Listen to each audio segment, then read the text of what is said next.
Hello everyone, my name is Kristen Ray and I work for the Canadian Centre for Ethics in Sport. This presentation is part of Series 3 titled What Are We Doing to Prevent, Identify and Manage Concussion in School and Sport Environments? Today I'm going to provide a brief overview of how the Canadian Centre for Ethics in Sport is attempting to address concussions at the national level. So a bit about me. I spent the better part of 10 years finishing my Bachelor of Science in Human Kinetics amidst traveling and generally trying not to stay in one spot for too long. I'm currently the coordinator of sport ethics at the Canadian Centre for Ethics in Sport. And along with my work in the area of concussions, I'm also involved in projects around athlete maltreatment, poor sport governance, and the issue of match fixing. Outside of my professional involvement in this area, I also have a personal interest on this topic. I was a highly competitive athlete, having played at the university level, so I understand the struggle for young athletes who have made an investment in sport and who can reach out and almost grasp that opportunity to play at the next level, and the difficulty that goes along with giving into injury during that reach. And anecdotally, I've also witnessed a shift from the playing through pain and the team comes first culture to the recently emerging athlete well being as an individual focus. And lastly, I do believe in the long term benefits that sport brings youth, which is why it's so unfortunate that some youth become completely debilitated by injuries such as concussions and have to leave sport forever. So my personal beliefs in the power of sport link directly to my work at the CCS. The CCS serves to elevate the conscience of sport in Canada. In other words, we want to raise the levels of awareness and educate all Canadians involved in sport on the importance of ethical behavior. We work for and on behalf of athletes, coaches, parents, officials, and administrators. Our immediate stakeholders are the national sport organizations and multi-sport organizations. In doing our work, we incorporate individual, societal, and sport values. With that, we strive to promote sport that is fair, safe, and open to everyone. Now, we do this by protecting the integrity of sport through the delivery of the Canadian Anti-Doping Program. We also advocate for fair, safe, and open sport for all Canadians. This is done through external leadership and exploration of other ethical issues impacting sport in Canada, which includes our work in the area of concussions, which I'll touch on in a few slides. And finally, through our true sport work, which I'll elaborate on in the next slide, we are activating a values-based and principle-driven sport system. True sport is an example of a holistic, bottom-up approach to addressing the issue of concussions in sport.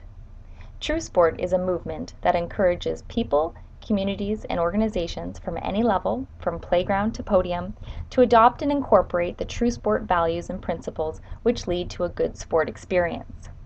Canadians have told us that they want their sport experience to be based on the values of fairness, excellence, inclusion, and fun. That's what True Sport set out to do.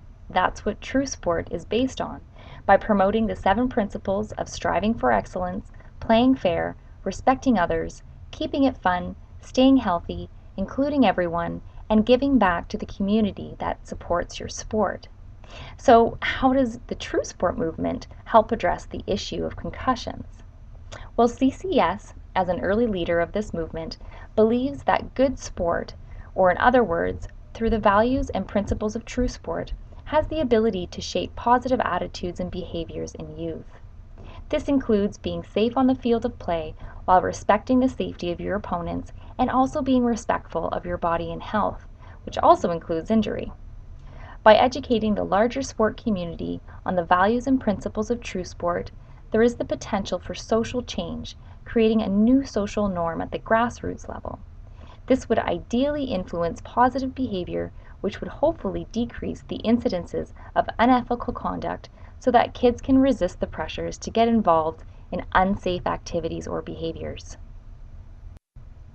As part of our commitment to fair, safe, and open sport, the CCS is always looking for opportunities to collaborate with organizations on issues that may pose a threat to good sport, which is why we became involved with the CCC, or the Canadian Concussion Collaborative.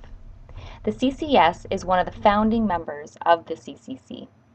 The mission of this group is to create synergy between health organizations concerned with concussions to improve education about concussions and the implementation of best practices for the prevention and management of concussions. Dr. Pierre Fremont will be elaborating more on the work of the CCC in the presentation following this one. Our role within this group is to bring a sport perspective. As I mentioned, our immediate stakeholders are sport organizations at the national level. Therefore, the CCS sits at the table with a sport system lens. The CCS provides a dedicated staff member focused on the initiatives put forward by this group, which is myself. And as part of our commitment to our stakeholders, we've also organized a group of other national sport organizations as a feedback mechanism on current CCC initiatives. Lastly, I'll touch on another collaborative project called the Active and Safe Initiative. As I mentioned, as part of our advocacy work, we collaborated with the Coaching Association of Canada, Hockey Canada, and Parachute, with funding from the Public Health Agency of Canada, to create tools targeting clubs, coaches, teachers, parents, and athletes. All of the tools created out of this collaboration are linked on our website. The CCS specifically created multi-sport tools such as an organization self-assessment tool, which provides a snapshot for organizations' progress in developing a concussion prevention and management program, a facilitator's guide, which guides coaches and administrators on delivering education on concussions to members, Concussion 101, which is a reference guide of information about concussions, the Active and Safe Pledge, which is an agreement acknowledging the movement towards a safe and injury-free sport, the Active and Safe Ethical Decision-Making Game, which is an interactive activity for players that helps them practice making the right decision around concussions, and lastly, the Active and Safe Long-Term Athlete Development Matrix, which details how to introduce the topic of safety and concussions based on an athlete's stage of development. So what is working? Although we still have a ways to go to work more intentionally together and avoid reinventing the wheel, collaboration is working well. Sport administration has its role to play, but so do parents and even athletes. So what do I mean by that? Well, parents should do their due diligence when A, registering their child for sport and making sure that sport has a concussion protocol in place, and B, educating themselves on concussion and supporting the coach or club's role in administering the return to play or return to learn protocol. Athletes also have a role to play in being honest with themselves when things don't feel completely right. Media coverage has really helped increase awareness around concussion. However, anecdotally, some may process the message differently than others, meaning they perceive that sport is an unsafe activity for their child, which leads to the removal of that child from sport. I think it's important to note that sport is a sector that is built on risk-taking. Sport as an activity is risky. However, the benefits of participating in sport, and I'll emphasize the importance of participating in good sport, outweigh the inherent risks that go along with sport. We take risks every day that in no way even benefit our health in the way that sport does.